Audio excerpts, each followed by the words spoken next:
जय श्री सीताराम। भगवान श्री राम बोले, जो मनुष्य मेरे स्थापित किए हुए इन रामेश्वर जी का दर्शन करेंगे वे शरीर छोड़कर मेरे लोक को जाएंगे, और जो गंगा जल लाकर इन पर चढ़ाएगा वह मनुष्य सायुज्य मुक्ति पावेगा, अर्थात मेरे साथ एक हो जाएगा।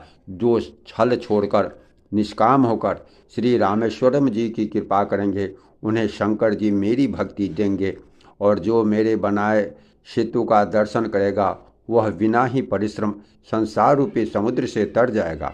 श्री राम जी के वचन सबके मन को अच्छे लगे। तदंतर वे श्रेष्ठ मुनि अपने अपने आश्रमों को लौट आए।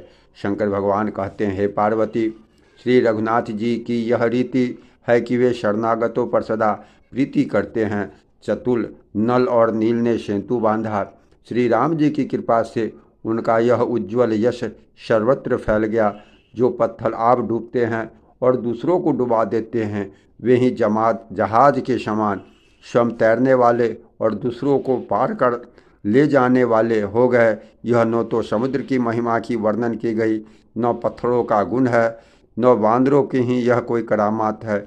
यह तो भगवान श्री राम जी के प्रताप से पत्थर भी समुद्र पर तैर गए। ऐसे श्री राम जी को छोड़कर जो किसी दूसरे स्वामी को भजते हैं वे निश्चय ही मंद बुद्धि हैं। नल नील ने सेतु बांधकर उसे बहुत मजबूत बनाया। देखने पर वह कृपा निधान श्री रामचंद्र जी के मन को बहुत ही अच्छा लगा। सेना चली जिसका कुछ वर्णन नहीं हो सकता। योद्धा वानरों के समुदाय गरज रहे हैं। कृपालु भगवान श्री रघुनाथ जी सेतुबंध के तट पर चढ़कर समुद्र का विस्तार देखने लगे। करुणाकंद करुणा के मूल प्रभु के दर्शन के लिए सब जलचरों के समूह प्रकट हो गए, जल के ऊपर निकल आए। बहुत प्रकार के मगर, नाक, घड़ियाल, मच्छ और सर्प थे, जिनके 100 योजन के बहुत बड़े विशाल शरीर थे।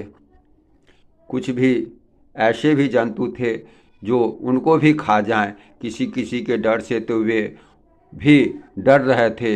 ये सब वैर विरोध भूलकर प्रभु के दर्शन कर रहे हैं, हटाने से भी नहीं हटते।